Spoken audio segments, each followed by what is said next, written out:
Ini ungkapan dari hati kami ya Bapa.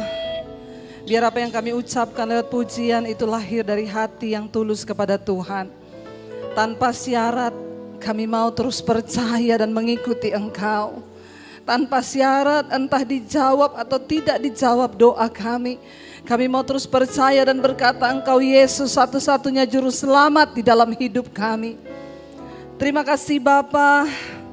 Terima kasih buat kesempatan kami boleh beribadah sore hari ini. Tuhan berbicara bagi kami, sampaikan isi hati-Mu bagi kami. Kami rindu untuk dituntun masuk dalam kehendak Tuhan yang sempurna. Supaya waktu yang sisa tidak kami pakai untuk hidup bagi kepentingan diri kami, tetapi untuk kemuliaan nama Tuhan. Urapi hamba-Mu yang tidak ada apa-apanya, urapi setiap kami Bapa. Kami buka hati bagi firman-Mu di dalam nama Yesus. Yang percaya Tuhan di tengah kita memberkati kita, mari katakan bersama. Amin, amin. Silakan duduk. Bapak Ibu yang luar biasa, kita sudah dibajak oleh pujian penyembahan yang luar biasa. Saya percaya kita semua sudah merasakan hadirat Tuhan. Ya, dan ini memang panas sekali di luar ya, kayaknya nerakanya mulai bocor. Ya, tapi kita percaya bahwa Tuhan kita ya yang selalu menyertai kita, tidak akan pernah meninggalkan kita. Baik saudara, ya bulan ini tema dari gereja ini adalah fokus ya. Yang namanya fokus itu berarti ya fokus, tidak beralih ke kanan atau ke kiri ya, tidak menyimpang ke kanan atau ke kiri, tetapi kita mau fokus ke depan.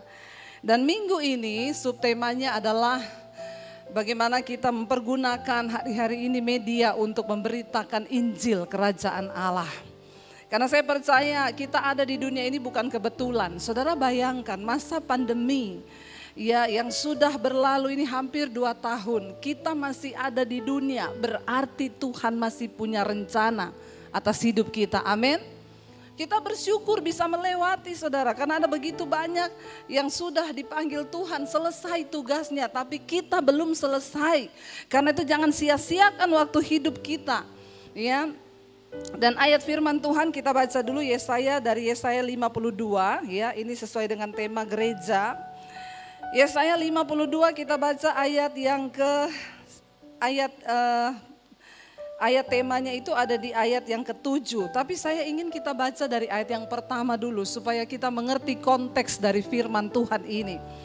Kalau kita lihat Yesaya 52 ini judul perikopnya Tuhan menyelamatkan Sion. Umatnya diselamatkannya, kenapa? Karena bangsa ini tergadai. Ya karena dosa, karena penyelewengan akhirnya mereka tergadai, tapi Tuhan sangat mengasihi bangsa ini. Ayat yang pertama kita baca bersama, terjagalah, terjagalah ya. Kenakanlah kekuatanmu seperti pakaian hai Sion, kenakanlah pakaian kehormatanmu hai Yerusalem. Kota yang kudus, sebab tidak seorang pun yang tak bersunat atau yang najis akan masuk lagi ke dalammu. Ayat yang kedua, kebaskanlah debu daripadamu, bangunlah hai Yerusalem yang tertawan. Tanggalkanlah ikatan-ikatan dari lehermu, hai putri Sion yang tertawan. Ayat 3, beginilah firman Tuhan, kamu dijual tanpa pembayaran, maka kamu akan ditebus tanpa pembayaran juga. Ya, lalu ayat yang keempat, sebab beginilah firman Tuhan Allah, dahulu umatku berangkat ke Mesir untuk tinggal di situ sebagai orang asing. Lalu Asyur memeras dia tanpa alasan. Ayat 5. Tetapi sekarang apakah lagi urusanku di sini? Demikianlah firman Tuhan. Umatku sudah dirampas begitu saja. Mereka yang berkuasa atas dia memegahkan diri. Demikianlah firman Tuhan. Dan namaku terus dihujat sepanjang hari. Ayat yang ke-6, sebab itu umatku akan mengenal namaku dan pada waktu itu mereka akan mengerti bahwa akulah dia yang berbicara, ya aku. Ayat 7, kita baca sama-sama. Betapa indahnya kelihatan di puncak bukit-bukit kedatangan pembawa berita yang mengabarkan berita damai dan memberitakan kabar baik, yang mengabarkan berita selamat dan berkata kepada Sion, Allahmu itu Raja. Saudara, ayat ini bercerita tentang bagaimana Tuhan membebaskan umatnya dari perbudakan. Awalnya bangsa ini pergi ke Mesir dikatakan untuk merantau sebagai orang asing. Tetapi akhirnya mereka ditindas dan diperbudak di sana. Lalu nama Tuhan dihujat dan mereka dikatakan di sana dijual tanpa pembayaran. Lalu Tuhan datang menebus mereka juga tanpa pembayaran. Kita ditebus secara cuma-cuma, gratis. Sebenarnya kita ini harusnya binasa. Saudara, kita harus tahu tujuan kita ini percaya pada Yesus, dan selama kita ada di dunia ini, untuk apa saudara menjadi orang Kristen? Apakah kita cuma datang bikin panas kursi gereja seperti ini? Kita diselamatkan untuk menyelamatkan yang lain. Kita dipulihkan untuk memulihkan yang lain. Dan saya sangat percaya, saudara, ketika hari-hari ini kita bergerak bersama memberitakan Injil, inilah waktunya memberitakan Injil. Masa pandemi ini bukan secara kebetulan terjadi, semua seizin Tuhan. Dan ini adalah waktunya, waktu yang tepat untuk kabar baik itu diberitakan. Saya bersyukur saudara, kemarin saya baru pulang dari Amerika, makanya saya kangen sama jemaat di tempat ini. Tapi maaf tidak ada oleh-oleh. Ya, satu hal yang saya lihat Tuhan itu dahsyat. Ya, saya tuh tidak pernah bermimpi, nggak pernah pupuslah harapan saya ke Amerika karena udah berapa kali ngurus visa ditolak terus. Mungkin karena nama saya Basir, jadi dipikir saya apanya Abu Bakar Basir, ya. Ya sudahlah, lalu tiba-tiba kenapa saya bisa datang ke Amerika? Yang undang saya tuh bukan gereja, yang undang saya itu jemaat Mesbah Doa karena Injil yang saya beritakan lewat YouTube. Amin. Saudara lihat ya, kita tuh kan tidak pernah tahu dan kita nggak pernah menyangka bagaimana Tuhan bekerja. Bagian kita, lakukan bagian kita. Dari awal saya memberitakan Injil di media itu tidak pernah berpikir untung rugi. Tidak pernah di bayangan saya nanti dapat bayaran, saya nanti bisa kenal orang ini dari ujung dunia mana ke ujung dunia mana. Enggak ada di benak saya. Makanya saya bilang, kemarin saudara juga yang lihat saya upload di Instagram saya dapat hadiah mobil dari seorang jemaat Mesbah Doa. Ya, itu tidak pernah terlintas di benak saya. Dan saya terharu, dia bilang gini, Bu, saya minta maaf, saya mau membelikan, Tuhan menggerakkan saya membelikan ibu mobil karena saya dikuatkan dari setiap firman yang ibu sampaikan. Dan saya dipulihkan, saya banyak diubahkan, kami satu keluarga diubahkan. Dan saya mau memberikan itu sebagai satu penghargaan. Ibu tidak mengenal lelah siang dan malam memberitakan Injil.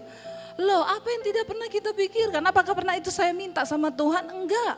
Tetapi Tuhan tahu memberikan sesuatu kepada orang yang berkenan kepadanya, saudara. Bagian kita lakukan. Apa hal yang terbaik, yang terluar biasa yang kita lakukan di bumi ini? Ketika engkau memberitakan kabar baik dan ada orang yang diselamatkan, itu hadiahnya, upahnya itu luar biasa dalam kerajaan sorga. Kenapa? Karena ayat firman Tuhan berkata, sorga itu bersorak waktu ada satu orang bertobat. Ya, bukan hal lain yang membuat sorga bersorak. Lalu saya waktu diundang ke Amerika itu, dia berkata, jadi ini ada jemaat Mesbah Doa. Waktu itu kebetulan ibu ini sakit kena COVID, saudara. Dan dia merasa terberkati dari kesaksian saya waktu kena COVID satu keluarga. Lalu dia menelpon saya minta untuk didoakan. Lalu saya pikir ya saya cuma berdoa begitu saja. Dan saya juga tidak mengenal orangnya siapa. Ya pokoknya saya angkatlah, siap telepon dari mana aja saya angkat. Setelah itu sudah selesai, saya juga tidak menyimpan kontak mereka. Ya tiba-tiba suaminya datang ke Indonesia, dia bilang, ibu saya mau ke rumah ibu, saya mau beli lukisan di galeri ibu. Saya bilang haleluya, saya enggak punya galeri dan juga tidak ada lukisan di rumah saya. Loh tapi kan ibu melukis, iya setiap kali melukis upload langsung laku. Jadi enggak ada yang di rumah. Yang lagi ibu bikin sekarang apa? Ada 2 saya bilang lah, yang lagi saya bikin belum selesai, ya itu udah buat saya saja itu. Akhirnya saya kasih dan kami berjumpa dan kelihatannya ya ada kecocokan waktu ketemu saya dan suami. Lalu dia bikin grup keluarga antara saya dan keluarganya mereka. Setelah itu bulan Agustus dia telepon, Bu istri saya ulang tahun, kami berdua mau ibu datang dan itu akan jadi hadiah yang paling spesial buat istri saya. Karena istri saya itu ya tidak sembarang mau dengar pendeta, satu-satunya dia dengar itu khotbah di YouTube tuh cuma punya ibu katanya. Wah begitu ya, iya. Waktu dia bilang mau ke Amerika ulang tahun istrinya yang ke-50, dalam hati saya gini, tidak mungkin. Gak mungkin saya ke Amerika. Pertama dia bilangnya Agustus, September saya harus berangkat. Saya jawab dengan santai, saya enggak punya visa Pak. Dia bilang kalau Tuhan berkehendak kan gak ada yang mustahil. Enggak ada yang mustahil, saya cuma balas juga gini, kalau Tuhan berkehendak ya saya basa-basi aja dan memang itu kan perkataan iman toh. Ya kalau Tuhan berkehendak mesti bisa, tapi kalau tidak ya enggak apa-apa. Ya, tolong kameranya itu kalau ambil saya dari sisi yang tidak bikin saya gendut ya. Kata kameramennya, salahkan kameramen lagi emang gendut. Kayaknya pulang dari Amerika nggak makan nasi sih, tapi makan temen-temennya nasi itu loh yang bikin gendut. Akhirnya saudara, saya bilang ya udah saya coba aja Pak, saya akan apply visa lewat online. Kalau Tuhan berkehendak pasti terjadi. Kita coba apply visa saudara. Bulan Agustus apply visa, lalu tulisannya jawaban dari kedutaan nanti Desember wawancara. Mau berangkatnya Sep? Ya tapi karena Tuhan berkehendak, akhirnya tanggal 19 Agustus saya dapat visa. Tepuk tangan dong buat Tuhan. Ya Tuhanlah itu yang bekerja. Akhirnya saya berangkat. Waktu berangkat saya juga nggak pernah telepon pendeta di mana terus Pak saya mau ke Amerika. Boleh nggak saya pelayanan di gereja situ? Nggak ada dalam kamus saya. Kalau Tuhan mempercayakan pelayanan, Tuhan yang akan atur semuanya. Kita tidak perlu meminta-minta. Waktu kita berkenan, jalan itu Tuhan yang buka saudara. Tiba-tiba saya kaget dapat WA, Bu dengar-dengar ibu mau ke Amerika ya. Bu nanti khotbah di sini. Waduh ini yang minta banyak sekali. Sementara di sana itu kan cuma bisa, saya tadinya mau berangkat 2 minggu aja Bu. Kalau 2 minggu nggak cukup loh. Mumpung sudah ke sini loh Bu ya, 1 bulan lah. Jadi bisa memberkati 4 gereja. Ya udah akhirnya ya tadi saya tidak setuju saudara. Akhirnya saya oke 3 minggu saja. Ya tetapi waktu besoknya kami sudah mau berangkat, PCR positif saya dan suami. Saya sampai kaget, saya PCR-nya di rumah sakit. Belum dapat surat dari rumah sakit, saya dapat WA dari Kemenkes RI. Ting, Debbie Basdir, Anda terpantau positif COVID. Anda tidak bisa bepergian kemana-mana, Anda harus diisolasi. Tinggal pilih mau isolasi di mana. Saya bilang sama suami, waduh surat dari rumah sakit kita belum dapat, memang Indonesia itu top. Di Amerika enggak ada kayak begini saudara. Ya, di Amerika tuh enggak ada peduli lindungi, enggak ada. Ya, saya di sana mamerkan peduli lindungi saya. Waktu saya lagi di restoran saya hidupin, tiba-tiba warnanya merah. Saya bilang, Pak, di sini banyak yang kena COVID loh. Terus dia bilang, kok tahu? Saya punya aplikasi peduli lindungi. Dia bilang orang Indonesia canggih ya. Iya canggih. Mereka nggak ngerti yang gitu-gitu. Makanya kalau antikris duluan di Indonesia kayaknya daripada di sana. Lalu saudara, saya kabari. Waduh saya buka aplikasi peduli lindungi waktu saya positif. Warnanya hitam. Debbie Basdir, Anda positif. Suami saya juga buka, hitam juga, nggak bisa kemana-mana. Saya kabari ke Amerika, berarti kita tidak diizinkan Tuhan pergi.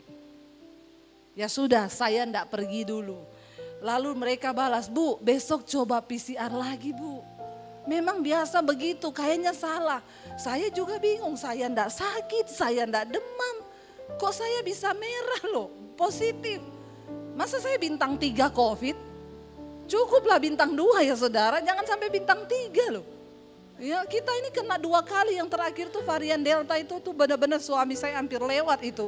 Benar-benar ya akhirnya ya udah saya coba besok, saya datang ke klinik yang lebih terpercaya. Saya bilang, Mbak ini saya kan kemarin saya mau berangkat ke Amerika udah cancel tiket nih. Harus reschedule lagi. Harusnya besok saya berangkat hari ini tapi nggak jadi. Saya mau tes di sini, tapi saya mau tanya yang pertama. Waktu saya misalnya negatif, itu datanya langsung enggak? Online ke Kemenkes dan lain sebagainya peduli lindungi, oh langsung Bu. Terus saya mau tanya standar CT-nya di sini berapa? Karena saya yang di rumah sakit itu CT saya 38,5 hampir 39 itu positif. Dia bilang Oh kalau kita di sini standarnya itu 35 udah negatif kok Bu. Lah kok bisa beda-beda? Ya itulah negara berflower. Ya. Lalu saya akhirnya saya dites berapa jam kemudian negatif hasilnya dan saya cek Peduli Lindungi saya negatif. Tapi ternyata karena positif itu tiket dirubah-rubah schedule-nya, jadinya saya harus sebulan di Amerika. Mereka bilang memang rencana Tuhan. Supaya ibu 1 bulan karena tiketnya itu dirubah dapatnya karena kita dikasih bisnis kelas saudara, sorry ya. Baru pertama kali ke sana langsung bisnis kelas Qatar lagi yang terbaik. Ya jadi dapatnya pulangnya itu harus 1 bulan. Ya udah saya oke. Minggu pertama saya khotbah di Philadelphia, minggu kedua di New York, minggu ketiga Colorado, minggu keempat balik lagi. Itu saudara tahu dari Atlanta, dari Los Angeles semua WA. Bu berangkat ke Atlanta, saya bayar tiket hotel semuanya. Please Bu, kami rindu untuk dapat berita firman dari ibu. Nggak bisa. Itu dari berbagai state yang ada di sana saudara, saya melihat bagaimana Tuhan itu bekerja luar biasa. Sampai saudara tepuk tangan buat Tuhan. Sampai saya waktu di Colorado itu ada jemaat mesbah doa yang rela terbang 6-7 jam dari negaranya untuk bisa berjumpa. Siapa yang melakukan itu? Apakah karena saya hebat, saya pinter, saya apa? Enggak. Karena betapa indah firman Tuhan bilang, kedatangan mereka yang membawa kabar baik itu. Saya melihat bagaimana saya di sana menikmati fasilitas yang terbaik. Ya sampai di hari terakhir mereka tanya, ibu mau ke Niagara enggak? Saya bilang waktunya kan tinggal 1 hari Pak.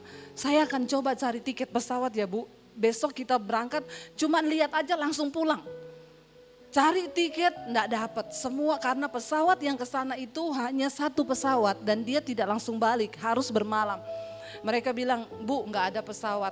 Ya sudah enggak apa-apa, enggak usahlah nanti lain kali. Besoknya Bu kita bisa berangkat naik private jet. Saya pikir enggak usah tepuk tangan, biasa aja. Saya pikir cuma Syahrini yang bisa naik private jet. Iya saudara, itu kita datang langsung pulang, cuma nonton Niagara langsung pulang. Saya tuh bilang gini, teman saya bilang gini, Bu dulu tuh Maurice Cerullo pernah loh naik private jet, nggak turun di bandara langsung dijemput mobil. Ternyata saya juga begitu saudara. Siapa saya? Tapi ayat ini nggak pernah bohong, alangkah indah kedatangan mereka yang membawa kabar baik. Saya bilang kepada mereka, Pak, Bu, saya tidak perlu diberi fasilitas yang seperti ini, itu enggak perlu. Saya nikmati yang biasa-biasa aja enggak apa-apa Ibu. Ibu itu penginjil yang kelasnya dunia. Saya bilang siapa ngomong? Karena saya tidak merasa, saya tuh merasa hanya di depan studio kami yang 3x3. Yang panasnya luar biasa karena itu di lantai atas. Ya, dan saya merasa cuma itu, tetapi dampak dari kabar baik yang kita beritakan Injil. Ada begitu banyak saya mendengar kesaksian orang yang datang di Colorado, ada seorang ibu dia bilang, Bu, aduh sampai dia cium-cium tangan saya. Dia bilang saya berdoa sama Tuhan, saya satu saat bisa mencium tangan ibu dan sekarang terbukti. Saya bilang, ada apa begini? Ibu tahu enggak firman yang ibu beritakan? Dia bilang, suami saya tuh menikah dari muda, suami saya itu selingkuh Bu. Padahal saya ini dulu dari seberang ikut suami saya percaya Yesus. Serasanya saya mau kecewa.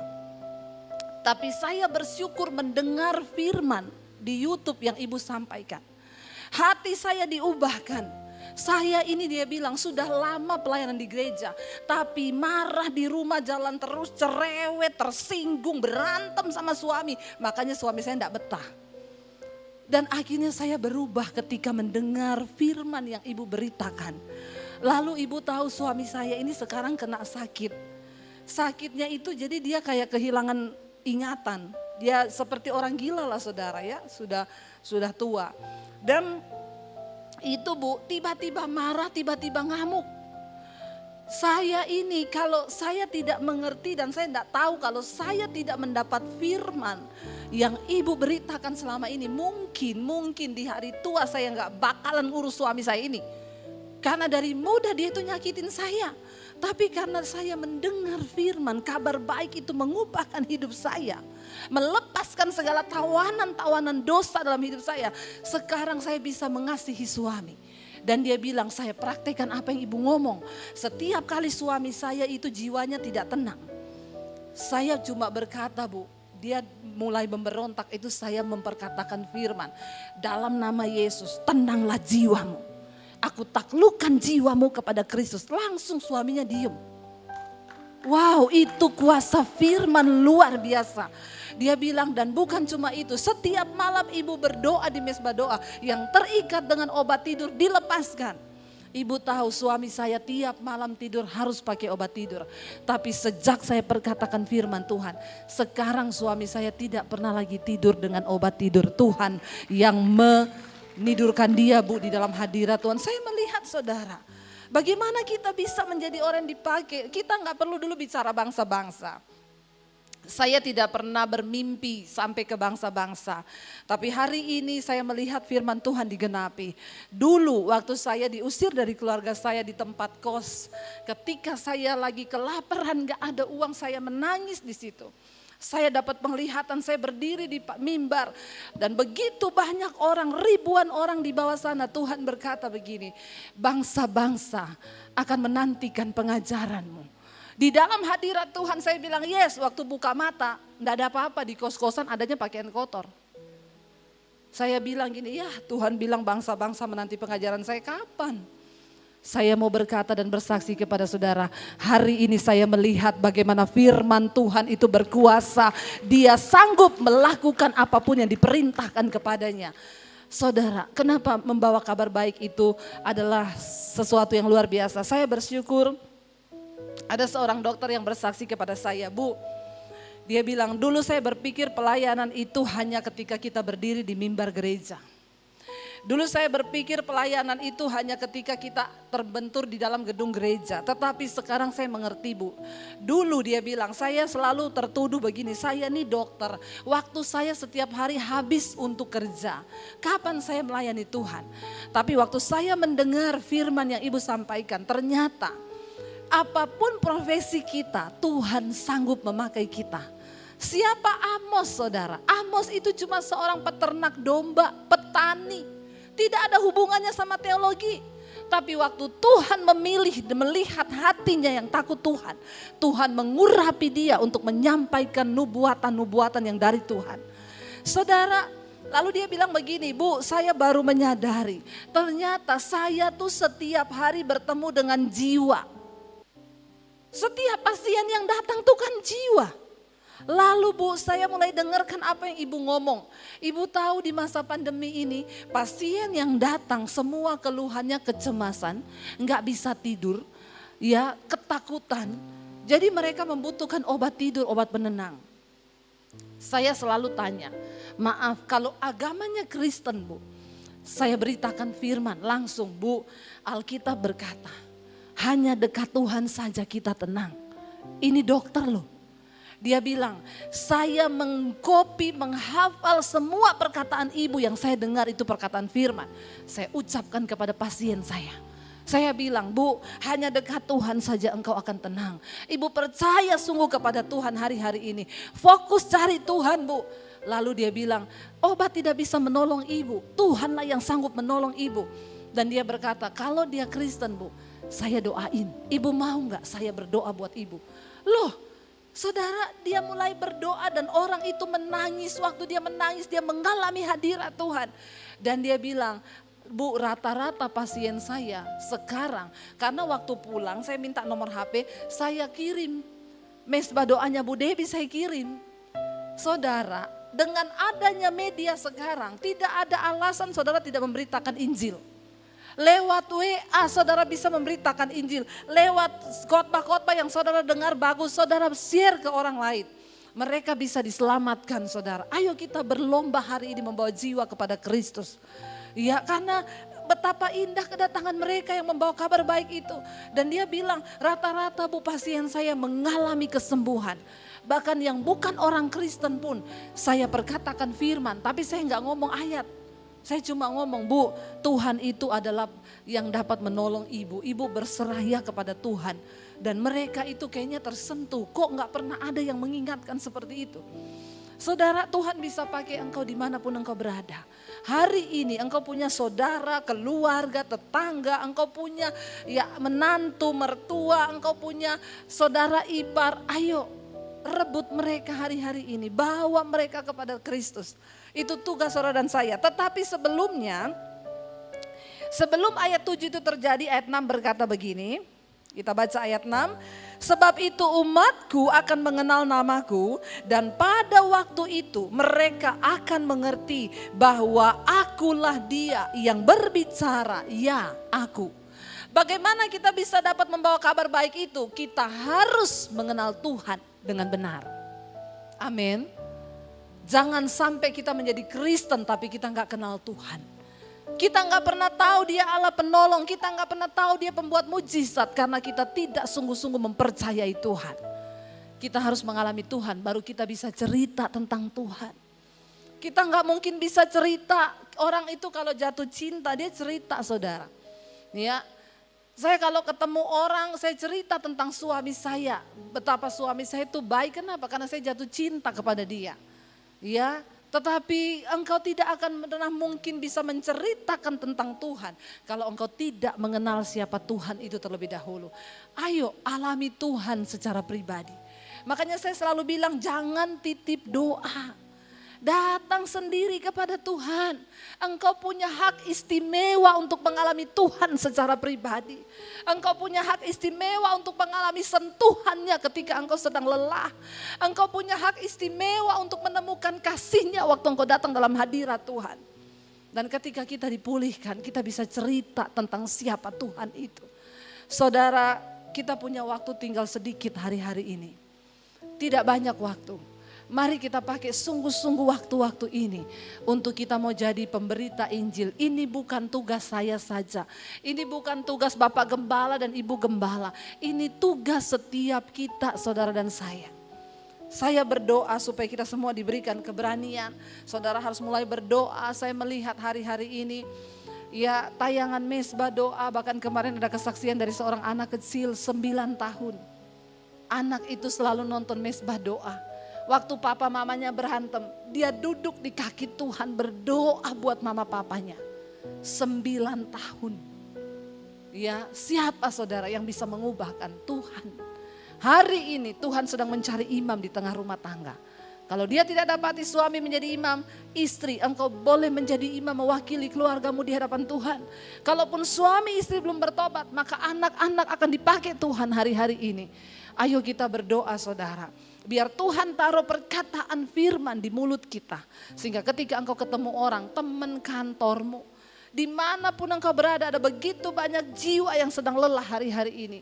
Firman Tuhan berkata ladang itu menguning tetapi penuainya tidak ada. Ayo kita berlomba saudara. Sebelum iblis yang menuai, kita berlomba dengan waktu yang ada. Tuhan, aku mau engkau pakai hidupku untuk menjadi saluran berkat-Mu. Di keluarga dimanapun saya melihat ada begitu banyak orang yang diselamatkan Tuhan. Ya, bahkan hanya dengan membagikan mesbah doa. Berapa banyak kesaksian yang masuk orang-orang yang tadinya mereka di hatinya keras, berantem. Dikirimin link mesbah doa, dia balas apa? Nggak usah kirim-kirim sama saya. Yang begini-begini nggak usah. Tapi dia nggak pernah putus asa. Dia kirim terus sampai 1 kali. Dia sakit COVID dan harus dikarantina. Karena dikarantina nggak bisa ngapa-ngapain. Terpaksalah dia buka itu mesbah doa. Malam itu dia dilawat Tuhan, dia mencucurkan air mata. Dia bilang sejak hari itu Bu, hidup saya diubahkan Tuhan. Tuayan banyak saudara. Jangan bilang cuma orang yang bukan kenal Kristus. Orang Kristen sendiri yang perlu dituai masih sangat banyak. Yang belum mengalami Tuhan secara pribadi. Saya yakin dan percaya lewat gereja di tempat ini Tuhan memperlengkapi saudara untuk menjadi penuai-penuai di akhir zaman. Masih begitu banyak kursi yang kosong. Ajak keluargamu. Tidak perlu takut hari-hari ini. Mati hidup tuh di tangan Tuhan. Saya tuh orang bilang gini, Bu Debi, saya tuh lihat Bu Debi ya. Di masa pandemi ini ibu tuh kayak belalang, terbang terus ke sana ke sini. Loh siapa yang sangka saudara?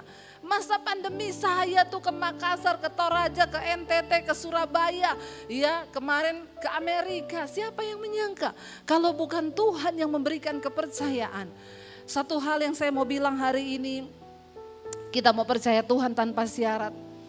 Ya kemarin ketika saya angkat foto itu di IG, ada begitu banyak orang yang like itu 8.000 hampir 9.000.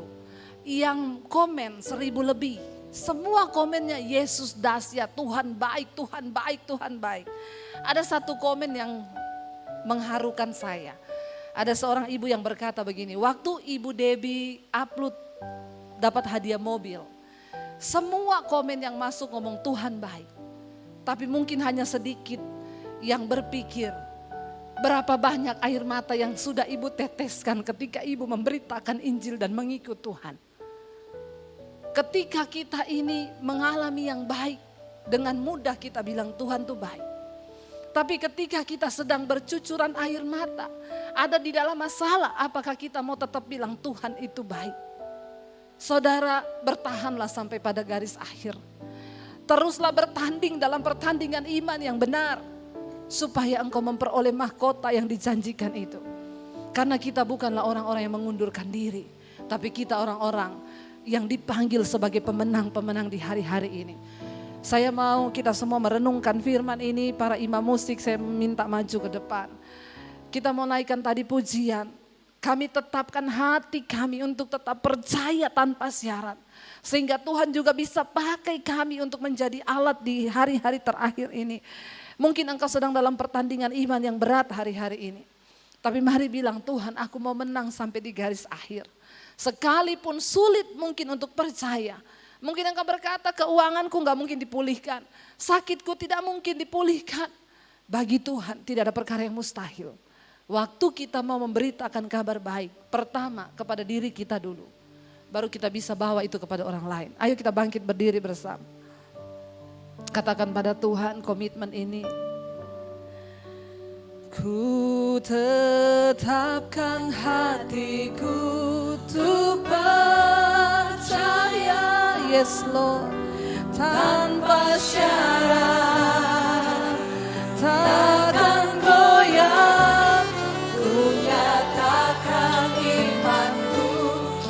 Setia, senangkan hati. Lebih lagi angkat tanganmu di hadapan Tuhan, katakan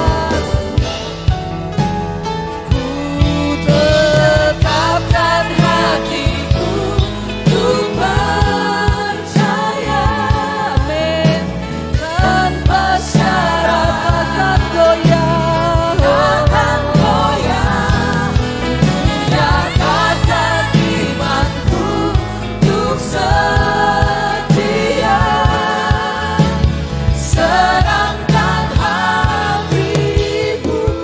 Lagi angkat tanganmu, ku tetapkan hati.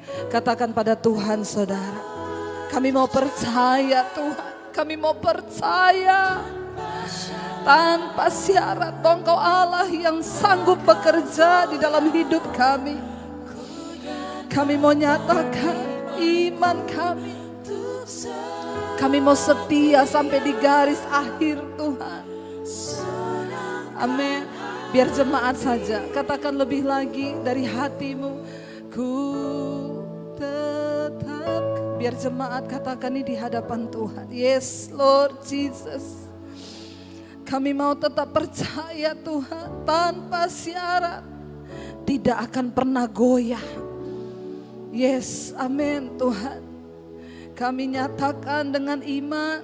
Kami mau setia sampai akhir. Senangkan Engkau Tuhan. Amin.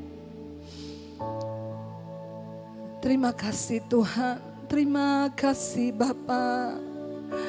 Kami serahkan hidup kami Tuhan. Pakai kami. jadi alat-Mu Tuhan. Mari angkat tanganmu saudara kepada Tuhan. Katakan, pakai kami, pakai hidup kami, Yesus, Yesus. Kami sembah Kau Tuhan, kami sembah Kau, Allah yang hidup, Tuhan yang ajaib. Ini hidup kami Bapa, ini hidup kami Tuhan. Terima kasih Yesus. Kami mau memberitakan tentang Tuhan, sebab tidak ada keselamatan di dalam yang lain selain di dalam nama Yesus Kristus Tuhan. Kami mau berpacu berlomba dengan waktu yang singkat ini Tuhan. Kami mau berlari Tuhan, biar Engkau dapati hidup kami berkenan di hadapan-Mu. Biar Engkau dapati kami mengenal nama-Mu. Biar Engkau dapati kami memiliki pengalaman pribadi bersama dengan Engkau. Tuhan, kami bawa hidup kami. Engkau yang sedang ada di dalam persoalan masalah hari-hari ini. Katakan, Tuhan, aku percaya, aku percaya. Engkau sedang melatihku untuk berperang. Aku percaya akan melihat pembelaan dan penyertaan Tuhan. Aku percaya akan melihat kemuliaan di tengah orang-orang yang hidup hari-hari ini. Kami hidup untuk memberitakan pekerjaan Tuhan yang ajaib. Bapak, biar lewat hidup kami orang boleh melihat Kristus yang luar biasa. Hamba berdoa untuk setiap umat-Mu, jemaat-Mu, anak-anak-Mu, gereja-Mu Tuhan. Bapa, Engkau yang akan mengangkat hidup mereka. Saat kami hidup di dalam perkenanan-Mu, saat kami hidup benar dalam firman-Mu, maka Engkau yang berjanji Tuhan, dan Engkau sendiri akan menepatinya dalam hidup kami. Bukakan jalan di dalam pintu-pintu yang tertutup bagi anak-anak-Mu. Bukakan jalan Tuhan, sebab Engkau Tuhan yang sanggup membuka jalan itu. Biarlah kami punya kesaksian mengalami Tuhan yang hebat, supaya hidup kami boleh menjadi kesaksian bagi banyak orang. Bahkan bangsa-bangsa akan melihat bahwa kabar baik itu, firman Tuhan itu berkuasa menghidupkan, berkuasa mengubahkan. Bahkan firman-Mu sanggup menciptakan kembali. Bisnismu yang mulai hancur, perkatakan di dalam nama Yesus. Mungkin engkau kehilangan pekerjaan, perkatakan, aku tahu Tuhan sanggup membuka jalan yang baru. Tidak ada perkara yang mustahil saudara. Angkat imanmu hari ini, katakan, ku tetapkan hatiku